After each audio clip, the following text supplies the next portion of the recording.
Langit sore menggantungkan warna jingga di atas pesantren Kalijaga. Bayangan panjang menari di tanah halaman saat angin membawa aroma kemenyan dan bunga melati. Di dalam sebuah pendopo tua, 7 sosok duduk bersila menghadap seorang pria sepuh berjubah coklat lusuh.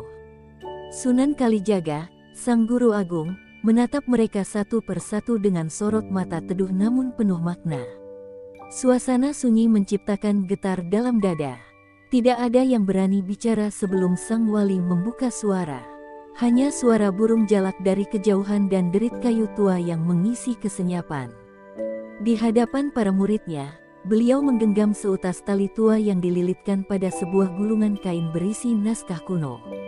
Wajahnya tampak letih, tetapi masih menyimpan cahaya keteguhan. "Anakku," ucap sang sunan dengan nada rendah namun menggema, "jalan kalian akan terpisah mulai malam ini. Masing-masing telah cukup bekal, kini saatnya menabur cahaya di tanah yang sedang digerogoti kelam." Tangan tuanya mengusap gulungan itu, lalu membagikan 7 benda pusaka kepada tiap murid. Ada tombak, keris, kipas, kendang, tongkat, serta 2 batu berbentuk aneh. Ranggalawe menerima tombak panjang berhiaskan ukiran naga. Ia memeluknya dengan penuh hormat. Ayu Sekar memperoleh kipas bersulam benang perak yang lembut namun menyimpan kekuatan tak kasat mata. Mahesa Birawa menerima batu laut biru kehijauan yang bersinar lemah, sementara Ki Jatmika mengangguk dalam saat menerima kendang bertatahkan emas di sisi-sisinya. Inten Laras dan Sakamurti menerima 2 pusaka kembar, batu hitam dan putih berbentuk bulan sabit. Mereka saling pandang, tahu bahwa nasib mereka telah tertulis untuk berjalan beriringan meski di jalur yang berbeda. Narawulung, yang terakhir, menerima tongkat kayu jati yang sederhana tapi berisi ukiran mantra halus yang hanya bisa dibaca dengan mata batin. Setelah pembagian itu, sang guru membentangkan naskah rahasia yang hanya dibuka saat murid-muridnya telah siap. Ia menunjuk peta kuno yang menandai 7 wilayah berbeda, dari pesisir, pegunungan, hutan, hingga kota. Tempat-tempat ini sedang diguncang fitnah, ketakutan, dan keserakahan. "Jiwa-jiwa tercerai dari kebenaran," ucapnya lirih. "Masing-masing murid diberi tugas untuk menuntun kembali manusia ke jalan terang melalui cara yang tidak sama. Kalian bukan penjajah hati, kalian penanam benih. Biarkan bumi memilih mana yang tumbuh," tambah sang sunan. Kata-katanya menusuk dalam, bukan sebagai perintah, melainkan wasiat yang akan hidup jauh setelah tubuh renta itu tiada. Malam mulai turun ketika mereka bersujud memberi salam perpisahan. Tidak ada tangis, hanya keheningan penuh doa.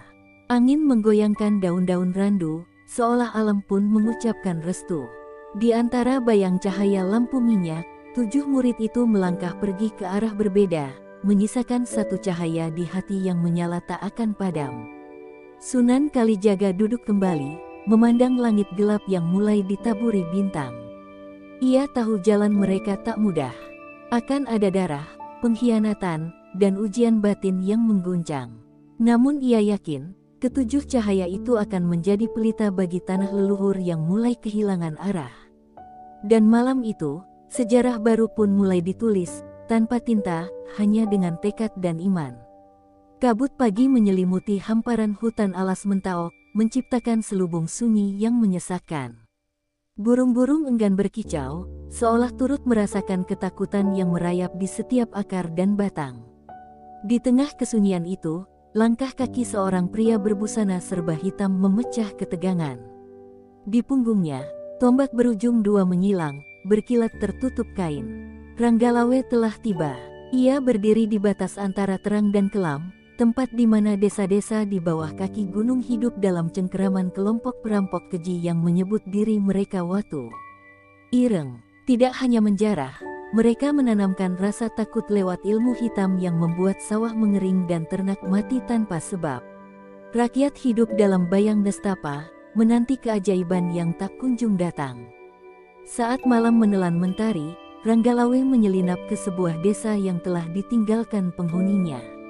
Rumah-rumah hangus, sumur-sumur dikotori bangkai hewan, dan langit di atasnya gelap seolah ditutupi awan kutukan. Di tengah reruntuhan balai desa, ia menemukan sesosok anak kecil yang menggigil memeluk tubuh ibunya yang telah tak bernyawa. Mata sang pendekar bergetar, namun tidak satu pun air mata tumpah. Kesedihan telah menjadi bagian dari jalannya. Ia menyalakan api unggun kecil, meletakkan anak itu dalam pelukannya, dan mulai melantunkan syair ajaran Kalijaga. Lirih, tetapi menggema dalam ruang batin. Tak lama, angin berubah arah. Kabut mulai bergerak aneh. Langkah-langkah berat terdengar dari kejauhan. 10 lelaki bertubuh besar, berpakaian kulit dan membawa senjata tumpul, muncul dari balik pepohonan. Mereka tertawa melihat tubuh kecil di pelukan sang pendekar. Namun, gelak mereka berubah menjadi sorak kemarahan saat Ranggalawe bangkit, mencabut tombaknya, dan berdiri dengan aura tajam yang menusuk. Tanah di bawahnya bergetar halus, seperti merespons panggilan jiwa seorang kesatria. Dengan gerakan kilat, ia menebas udara, menciptakan gelombang angin yang menumbangkan 2 dari 10 penyerang dalam satu tarikan napas. Pertempuran pecah tanpa ampun. Jeritan bercampur suara besi menghantam. Darah terciprat, tapi tak satu pun luka menyentuh kulit sang murid Sunan. Ilmu tapak petir yang diwarisinya membuat tubuhnya lincah seperti bayangan, dan tombaknya menari seolah hidup. Ketika yang terakhir tumbang, Ranggalawe menatap langit malam yang kini terbuka, memperlihatkan gugusan bintang dengan cemerlang. Namun, tugas belum usai.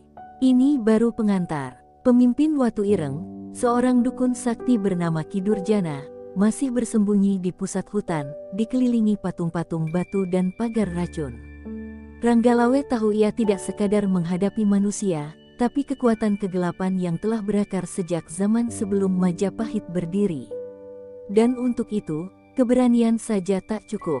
Dengan tombak yang kini memancarkan sinar samar, ia melangkah ke dalam kegelapan yang lebih pekat. Ia bukan lagi hanya murid, tapi penjaga keseimbangan antara terang dan murka. Di setiap langkah, ia membawa harapan mereka yang telah kehilangan segalanya. Dan saat dedaunan bergetar karena desir langkahnya, tanah Jawa kembali berdenyut pelan, tanda kehidupan akan segera dipulihkan. Di lereng Gunung Wilis yang diselimuti kabut abadi, berdiri sebuah dusun kecil bernama Kembangwaru. Dulu, tempat itu laksana taman surga, penuh aroma kenanga dan gemericik mata air yang tak pernah kering. Namun kini, desa itu berubah sunyi, seakan seluruh semesta enggan menyapa. Tanahnya tandus, bunga-bunganya gugur sebelum sempat mekar, dan bayi-bayi lahir tanpa tangis. Semua karena kutukan Nyai Landa, seorang perempuan tua berilmu hitam yang menyerap kesuburan bumi untuk memperpanjang hidupnya. Ayu Sekar tiba kala fajar menggeliat di balik awan kelabu. Jubah putihnya berdebu, rambutnya dikuncir rapi, dan di tangannya tergenggam kipas pusaka bersulam benang perak. Wajahnya tenang, namun matanya tajam menyapu kehancuran di hadapannya. Ia tahu, tempat ini bukan hanya menunggu penyembuh, tapi juga pengorbanan. Ia berjalan menyusuri jalan setapak penuh duri kering dan beling tajam. Setiap langkahnya diiringi desahan angin yang berbisik pelan, ratapan arwah para petani yang mati dalam keputusasaan. Ketika mencapai sumur tua di tengah dusun, Ayu Sekar berhenti. Ia meletakkan telapak tangannya di batu penutup sumur, lalu memejam. Suara jerit, tangis, dan tawa nyaring membaur di kepalanya, sisa-sisa penderitaan yang tertanam dalam tanah. Tiba-tiba, dari balik semak kering, seorang bocah perempuan muncul. Matanya merah, rambutnya acak-acakan, tubuhnya kotor penuh luka. Bocah itu merangkak sambil membawa seikat bunga layu. "Ini, buat Nyai Landa," bisiknya lirih, sebelum roboh di pelukan Ayu Sekar. Perempuan itu menggigit bibirnya, menahan gejolak di dada. Bahkan anak-anak pun telah dijadikan tumbal kekuatan jahat. Malam datang dengan cepat, membawa hawa dingin yang menggigit tulang. Di tengah gelap gulita, Ayu Sekar berdiri di halaman balai desa, tempat Nyai Landa biasa mengambil peti hidup. Dengan satu ayunan kipasnya, ia menciptakan lingkaran cahaya yang mengusir kegelapan hingga ke ujung hutan. Nyai Landa muncul, tubuhnya kurus, matanya kosong seperti sumur tak berujung, dan lidahnya menjulur panjang seperti ular. Suaranya menggema, "Siapa yang berani mengusik malamku?" Pertarungan pun dimulai. Ayu Sekar melompat ringan, mengibaskan kipas ke arah bayangan hitam yang menari di sekelilingnya. Setiap kibasan mengeluarkan bunga-bunga cahaya, berubah menjadi duri yang menghantam kabut kegelapan. Nyai Landa melontarkan asap hitam pekat yang mengubah tanah menjadi lumpur berduri.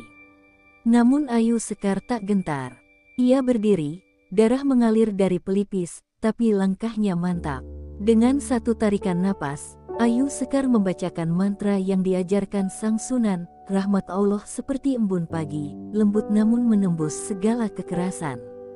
Kipasnya berputar cepat, membentuk pusaran cahaya berbentuk bunga 1000 kelopak. Pusaran itu melesat dan menelan tubuh Nyai Landa, yang menjerit hingga suaranya lenyap tertelan angin. Kabut pun terangkat, dan cahaya bulan akhirnya menyinari tanah yang kembali bernapas. Warga desa yang sembunyi perlahan keluar, melihat bunga-bunga liar bermekaran di sela reruntuhan. Ayu Sekar mendekap bocah yang tadi pingsan, kini tersenyum dalam tidurnya. Ia tak membawa hadiah, hanya harapan yang mulai tumbuh kembali. Malam itu, Gunung Wilis tak lagi berbisik sedih, ia menyanyikan syair kehidupan baru.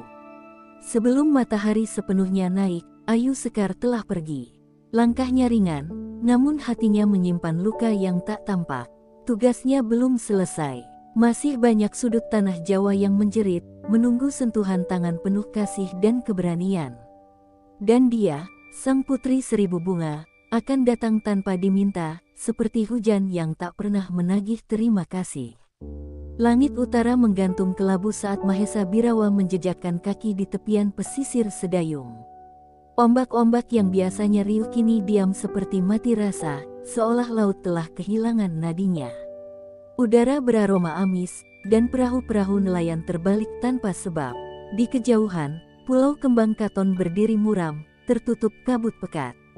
Disitulah bencana bermula. Dulu, pulau itu dihuni oleh nelayan dan pemuja laut yang setia.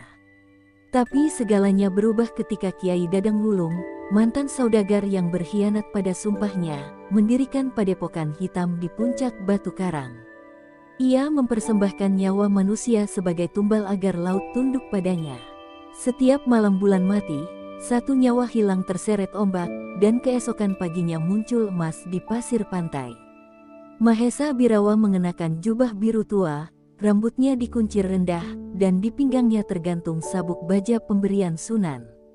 Tatapannya tenang, namun sorot matanya menyimpan badai. Ia naik ke perahu kecil milik seorang nelayan tua yang hampir lumpuh.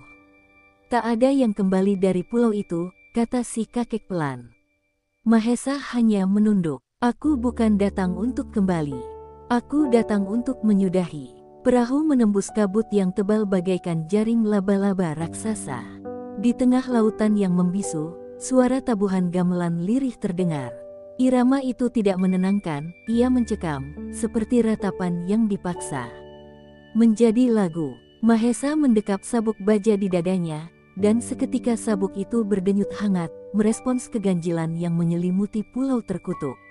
Begitu menjejakkan kaki di pasir Pulau Kembang Katon, Mahesa disambut oleh barisan patung-patung batu menyerupai manusia dalam posisi ketakutan.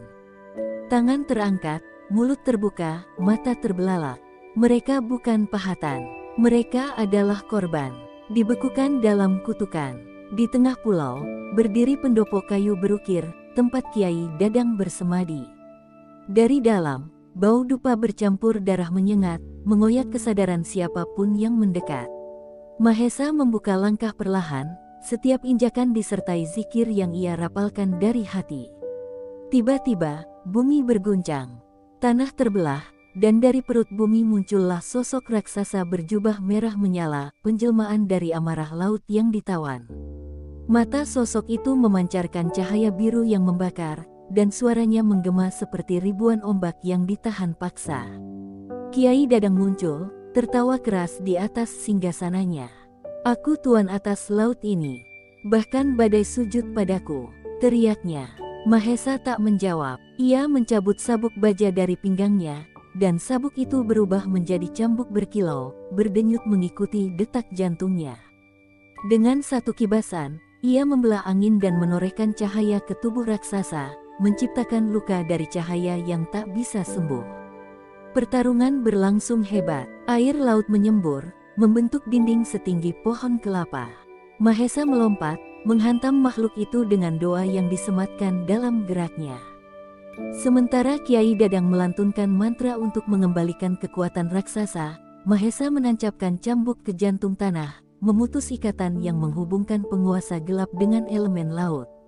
Dengan teriakan yang mengguncang langit, raksasa itu meledak menjadi kabut garam. Kiai Dadang jatuh terduduk, tubuhnya menua dalam sekejap, dan sebelum menghembuskan napas terakhir, ia berteriak meminta ampun, terlambat. Laut kembali berdesir, ombak mengalun pelan seperti menyanyikan nyanyian pengampunan. Mahesa Birawa berdiri di pantai, menatap ufuk timur. Pulau itu kini bersih, namun hatinya tak tenang. Ia tahu, ini baru sebagian kecil dari gelap yang tersebar di bumi Jawa. Ia membungkuk pada laut, memohonkan keselamatan bagi jiwa-jiwa yang terampas. Sebab bagi Mahesa, menjaga bukan hanya soal melindungi, tapi juga menebus dosa-dosa yang diwariskan oleh keserakahan manusia. Dan ketika perahu kecil membawanya kembali ke daratan, laut kembali bernyanyi. Tidak untuk menyambut kemenangan, tapi sebagai salam perpisahan untuk penjaga yang telah mengembalikan kehormatannya. Awan hitam menggantung muram di atas dataran tinggi Manggiswangi. Langit tak lagi biru, warnanya membiru lebam seperti luka lama yang membusuk. Sejak malam keramat itu, angin tak lagi berembus, dan waktu seolah berjalan pincang.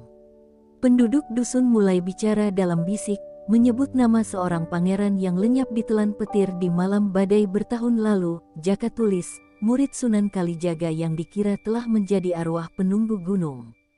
Tapi malam itu, kilat memecah langit. Guntur menggelegar seperti singa yang baru dibebaskan dari kurungan. Dari puncak Gunung Bengi, sesosok pria bertubuh jangkung berdiri, jubah putihnya berkibar meski tak ada angin. Di tangannya, sebuah keris berukir awan menyala redup. Dialah Jaka Tulis, kembali dari pelarian sunyi, membawa murka langit di dadanya. Dahulu, Jaka Tulis adalah seorang bangsawan yang meninggalkan kemewahan demi ilmu sejati. Ia menolak tahta demi ajaran Sang Sunan, memilih hidup sebagai penyatu alam dan langit. Namun satu malam, saat ia tengah bersemedi, para dukun hitam menyerang. Mereka memanggil arwah raksasa petir untuk membakar tubuhnya. Tak ada yang tahu bahwa petir itu justru menyatu dengan jiwanya, mengubahnya menjadi makhluk setengah cahaya, setengah manusia. Kini, ia kembali bukan untuk membalas dendam, tapi untuk menyelamatkan langit. Di lembah selatan, para penyihir murka tengah membangun menara dari tulang, hendak menembus lapisan langit ketujuh dan mencuri kitab rahasia angin purba. Jika mereka berhasil, hujan tak lagi turun, panen akan mati, dan kekacauan akan menjalar sampai ke jantung Mataram. Jaka Tulis memanggil awan dari 4 penjuru. Satu persatu bergulung, membentuk lingkaran di angkasa. Ia naik ke langit tanpa sayap, hanya dengan kekuatan mantra yang diwariskan oleh Sunan. Dari atas, ia menyaksikan menara bayangan itu berdiri, tinggi menjulang dengan cahaya hitam pekat memancar dari puncaknya. Di sekitarnya, para pemuja tanpa wajah menari dalam lingkaran darah. Pertarungan tak terhindarkan. Petir turun menghujam, tapi lawan bukan manusia biasa. Mereka adalah pelayan iblis, makhluk yang ditumbuhi paku besi di dada, tak bisa mati kecuali dengan doa suci yang diucapkan saat jantung berdetak 3 kali. Jaka Tulis melayang di udara, melepaskan sabda dari langit, menciptakan pusaran angin yang mampu merobek daging dan tulang. Namun musuhnya tak kunjung habis. Mereka menggandakan diri, menciptakan ribuan bayangan dari kegelapan. Lelah mulai menyusup ke sendi-sendi Jaka Tulis, dan ia sadar, kemenangan bukan perkara kekuatan, tapi pengorbanan. Maka ia mengangkat keris awan, menancapkannya ke dadanya sendiri, memecah tubuhnya menjadi 7 cahaya petir yang menyambar ke segala penjuru. Cahaya itu membakar menara, menghancurkan para penyihir, dan menyelamatkan langit dari kehancuran. Tapi tubuh Jaka Tulis lenyap. Hanya sebuah serban putih yang jatuh perlahan ke bumi, tersangkut di dahan tertinggi pohon jati. Penduduk dusun menyebut tempat itu sebagai Bukit Petir Menangis, karena setiap malam Jumat Kliwon, pohon itu mengeluarkan embun berkilau seperti air mata. Dan di antara langit yang kembali jernih, terkadang tampak bayangan lelaki berjubah putih menari di antara awan, seolah belum selesai menuliskan namanya di langit bumi Nusantara. Di pinggir sungai yang membelah hutan Larung Jati, angin berdesir dengan bisikan tak biasa. Suara-suara lirih menyeruak dari balik semak, seperti ratapan bayi dan desahan wanita yang ditinggal mati kekasihnya. Orang-orang tak berani mendekat, sebab mereka tahu, malam itu gerbang antara dunia dan akhirat telah retak. Dan yang menjaga agar kedua alam tidak saling mencemari, hanyalah seorang perempuan berkerudung kelam, Rara Lintang. Ia bukan gadis biasa. Wajahnya pucat seperti daun jambu yang terhempas angin sore, matanya redup menampung kisah yang tak bisa diceritakan dengan kata. Sejak kecil, ia bisa melihat mereka yang telah pergi, roh-roh gentayangan, jiwa-jiwa yang menolak takdir, serta arwah yang menangis menyesali hidup. Sunan Kalijaga memungutnya dari makam tua, lalu mengajarkannya untuk menerima beban yang tidak dipilihkan oleh dunia, tetapi ditetapkan oleh langit. Setelah Jaka Tulis mengorbankan diri, pintu langit terbuka sebentar. Tapi celah itu, justru menarik roh-roh jahat yang selama ini terkurung di antara lapisan awan dan bumi. Rara Lintang, yang sejak lama menjaga seimbangnya alam, mendengar panggilan sunyi dari utara, tempat di mana hantu-hantu perang kuno mulai merasuki tubuh manusia, menciptakan pasukan berjalan tanpa jiwa. Malam itu, langit tak bersuara. Bintang pun menolak muncul. Rara Lintang melangkah ke tengah tanah keramat, di mana tulang-tulang para prajurit Majapahit terkubur tak tenang. Dari tanah, tangan-tangan keriput bermunculan. Mata-mata kosong mengintip dari balik kabut. Mereka haus akan tubuh, ingin kembali hidup. Tapi hidup yang diburu bukan lagi untuk damai, melainkan untuk membalas dendam. Rara Lintang mengangkat selendang hitamnya, lalu menari di antara pusaran kabut. Setiap gerakannya melepaskan doa, setiap putaran membentuk pagar tak kasat mata. Tapi para arwah itu telah terlalu lama tertahan. Mereka tak kenal takut, tak mengenal kematian. Mereka menyerbu, menjerat tubuhnya, mencabik dagingnya dengan kuku gaib. Ia menahan jerit. Ia tahu, satu saja doa terputus, gerbang itu akan jebol. Ketika lututnya hampir rebah, dari balik kabut muncul sosok bayangan Jaka Tulis. Bukan jasad, bukan roh, tetapi gema dari pengorbanannya. Ia mengalir bersama angin dan menyatu dalam jiwa Rara Lintang, menguatkan semangat yang nyaris padam. Dengan teriakan terakhir yang mengguncang tiga penjuru alam, Rara Lintang menjatuhkan tubuhnya ke tanah, menyatu dengan tanah dan roh. Tanah itu tiba-tiba membatu, dan semua arwah membeku dalam waktu. Hutan Larung Jati kini menjadi kawasan sunyi, di mana tak seekor burung pun berkicau. Di tengahnya, tumbuh satu pohon beringin berdaun merah darah. Konon, jika seseorang berani tidur di bawah pohon itu saat bulan mati, ia akan mendengar suara nyanyian perempuan yang menidurkan jiwa-jiwa penuh dendam. Murid-murid Sunan Kalijaga satu persatu menghilang dari dunia fana, bukan karena kalah, tapi karena mereka memilih untuk menjadi bagian dari keseimbangan abadi. Rara Lintang tak mati, ia menjadi penjaga. Arwah yang setia, mata yang tak tidur, hati yang mengunci ribuan dunia dari kehancuran. Setelah Rara Lintang melebur dalam kabut arwah, kekosongan menyelimuti daratan. Namun, badai justru merajalela di lautan. Ombak menggila, menyapu pelabuhan, meretakkan kapal, dan menelan nelayan tanpa jejak. Langit di atas samudera tampak murka, seolah menyimpan kutukan yang ingin meledak. Para pelaut percaya, ini pertanda dari dunia lain, bahwa penguasa laut telah terusik. Di tengah samudera bergejolak, berdiri tegak satu perahu kayu tua, tak berlayar, namun melawan arus dengan kehendak. Di atasnya, seorang lelaki berambut keperakan duduk bersila menghadap matahari tenggelam.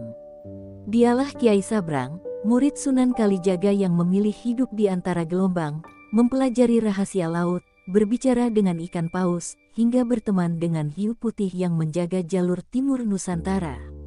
Semenjak gerbang alam terguncang, tak hanya daratan yang terkena imbasnya. Di dasar laut, segel kuno yang menahan makhluk purba telah retak. Pulau-pulau yang sebelumnya hilang dari peta kini muncul ke permukaan, menyebarkan kabut garam yang mengandung bisikan gaib. Di pulau itu, para penjaga kegelapan laut, makhluk setengah manusia, setengah karang, membangkitkan Raja Lama, Datu Taniwurung, penguasa hitam dari bawah samudera yang dahulu ditidurkan oleh para wali. Kiai Sabrang tahu, bila Datu Taniwurung bangkit sepenuhnya, bukan hanya lautan yang akan menjerit, tetapi pula daratan, langit, dan jiwa-jiwa yang belum sempat lahir.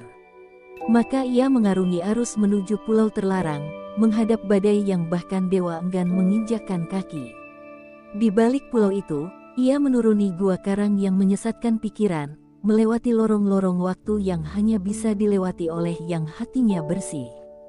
Ia bertemu Datu Taniwurung dalam bentuk kabut raksasa bermata ribuan. Makhluk itu bicara dalam gemuruh air, menawarkan keabadian jika Kiai Sabrang bersedia menyerahkan nama sucinya. Tapi sang Kiai, yang telah bersumpah untuk menjaga keseimbangan dunia, menolak. Ia melemparkan jaring doa yang terbuat dari rambut para wali, membungkus Datu dalam simpul tak terurai, lalu menguncinya kembali di dasar samudera dengan bait-bait kuno yang hanya bisa diucapkan sekali seumur hidup. Namun pengorbanan itu mahal. Untuk mengunci sang Raja Kegelapan, Kiai Sabrang harus melepaskan wujud manusianya. Tubuhnya perlahan berubah menjadi buih, menyatu dengan gelombang. Roh sucinya menjadi ombak abadi yang menamparkan setiap kapal yang berniat jahat. Kadang, nelayan melihat sosok lelaki berdiri di atas karang saat fajar, wajahnya tenang, matanya menatap jauh ke cakrawala, lalu hilang begitu saja saat matahari naik. Orang-orang menyebutnya Sabrang Laut. Mereka meyakini, bila laut tenang di tengah badai, itu karena sang Kiai sedang berjaga. Dan bila anak-anak mereka tersesat di tengah laut namun selamat, itu karena ada tangan tak terlihat yang membimbing perahu kembali ke rumah. Satu persatu murid Sunan Kalijaga telah memilih jalannya. Tidak dengan kemegahan atau pujian, melainkan pengorbanan dalam diam, menjadi batu penjuru bagi kelangsungan dunia yang terus dilupakan manusia. Kala malam telah kehilangan bintangnya dan rembulan berselimut mendung, di sebuah puncak sunyi yang tak terjangkau kaki manusia, duduklah seorang lelaki renta bersorban putih bersulam aksara langit. Dialah Syekh Wali Rana, murid terakhir yang masih tersisa, penulis garis takdir yang dititahkan langsung oleh tangan langit. Tangannya yang keriput menggenggam pena dari tulang bidadari gugur, menari di atas lembaran cahaya yang hanya bisa dilihat oleh ruh-ruh terpilih. Setiap guratan yang ia buat bukan sekadar huruf, tetapi lembaran nasib umat. Ia tak hanya menulis masa depan, tapi juga menghapus masa lalu yang menodai kesucian dunia. Setelah satu persatu saudara seperguruannya memilih pengabdian abadi, Wali Rana menerima isyarat terakhir dari gurunya, sebuah pesan tanpa suara, hanya sebaris cahaya yang melintas di langit utara, membentuk nama-nama mereka yang telah rela menyatu dengan unsur alam.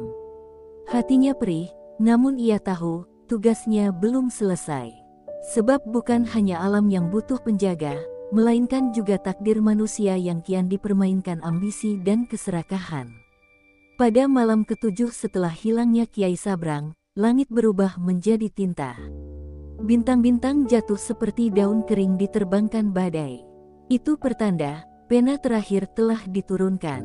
Dengan langkah terlatih, Wali Rana menuju Bukit Jasadul Akhir, tempat para leluhur suci pernah bersemedi hingga tubuhnya menjadi batu.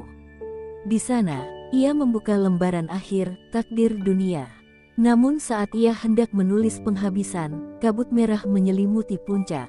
Dari bayangannya sendiri, muncullah sosok hitam pekat, wujud dari dosa kolektif manusia, menjelma makhluk bersayap duri bernama Hushal. Makhluk itu hendak merebut pena langit, agar bisa menciptakan masa depan kelam bagi umat yang lemah. Pertempuran pun tak terelakkan. Wali Rana tak punya senjata, hanya doa. Ia menuliskan bait-bait nurani di udara, menjadikannya tameng dari cahaya. Tapi kekuatan Hushal tak main-main. Bayang-bayang itu mampu mematahkan harapan, menghancurkan keyakinan, dan membuat waktu berhenti berdetak. Dalam detik terakhir, saat Hushal menghunus cakarnya, Wali Rana memeluk lembaran takdir dan membisikkannya ke angin. Tubuhnya lenyap, tak ada darah, tak ada tangis. Hanya sinar samar yang perlahan mengurai kabut merah menjadi titik-titik terang di cakrawala. Dan di langit malam itu, kembali muncul 7 bintang membentuk formasi tak dikenal. Orang-orang menyebutnya Lintang Pitu. Sejak saat itu, setiap bayi yang lahir dengan tanda di telapak tangan kanan, dipercaya memiliki kutub jiwa salah satu dari 7 murid sakti. Dan dalam waktu-waktu genting, keturunan mereka akan bangkit, menyempurnakan takdir yang belum selesai ditulis.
Raina menikah dengan Arya setelah melalui perjalanan cinta yang penuh liku. Ia percaya bahwa pernikahannya akan membawa kebahagiaan, meski Maya, ibu Arya, tidak pernah menyukai dirinya. Maya menganggap Raina tidak sepadan dengan status keluarga mereka yang terpandang. Ketidaksetujuan Maya perlahan menjadi awan gelap dalam hubungan rumah tangga mereka. Meski Raina berusaha keras menjadi menantu yang baik, sikap dingin Maya tidak pernah berubah. Maya terus mencari-cari kesalahan, dari hal kecil seperti cara Raina memasak hingga masalah besar yang sebenarnya tidak pernah terjadi. Arya sering terjebak di antara keduanya, membuat hubungan suami istri itu mulai goyah. Citra, seorang wanita muda dari keluarga kaya, sering diundang Maya untuk makan malam bersama keluarga mereka. Maya terang-terangan memuji Citra di hadapan Raina, menyebutnya sebagai calon menantu ideal. Arya, meski merasa risih, tidak berani melawan kehendak ibunya.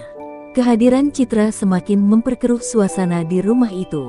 Setiap kali Arya mencoba membela Raina, Maya selalu memainkan peran sebagai korban. Ia mengadu bahwa Raina tidak menghormatinya sebagai ibu mertua. Arya yang sudah terbiasa menuruti ibunya, mulai terpengaruh oleh tuduhan-tuduhan tersebut. Perlahan, cinta Arya pada Raina tergantikan oleh keraguan yang ditanamkan Maya. Puncaknya terjadi ketika Maya menuduh Raina membawa sial bagi keluarga mereka. Ketika bisnis keluarga mengalami kerugian besar, Maya menyalahkan keberadaan Raina sebagai penyebab malapetaka. Tanpa bukti atau alasan yang masuk akal, ia menyuruh Arya menceraikan Raina demi menyelamatkan nama baik keluarga. Arya yang dilema antara cinta pada Raina dan kewajibannya pada ibu, akhirnya memilih untuk mengakhiri pernikahan. Keputusan itu menghancurkan hati Raina. Ia tidak menyangka bahwa orang yang paling dicintainya tega menghancurkan hidupnya hanya karena hasutan seorang ibu mertua. Sebelum pergi dari rumah itu, Raina mencoba berbicara dengan Arya untuk terakhir kalinya. Namun, Arya hanya berdiri kaku tanpa memberikan jawaban. "Maafkan aku," adalah satu-satunya kalimat yang keluar dari bibir Arya, tetapi itu tidak cukup untuk menyembuhkan luka di hati Raina. Saat Raina meninggalkan rumah, Maya merasa puas karena berhasil menyingkirkannya. Sementara itu, Citra mulai semakin dekat dengan Arya, dengan harapan menggantikan posisi Raina sebagai istri. Namun, di balik senyuman kemenangannya, Maya tidak menyadari bahwa ia telah melukai seorang wanita yang tulus mencintai putranya. Raina berjalan tanpa tujuan, membawa tas kecil berisi pakaian seadanya.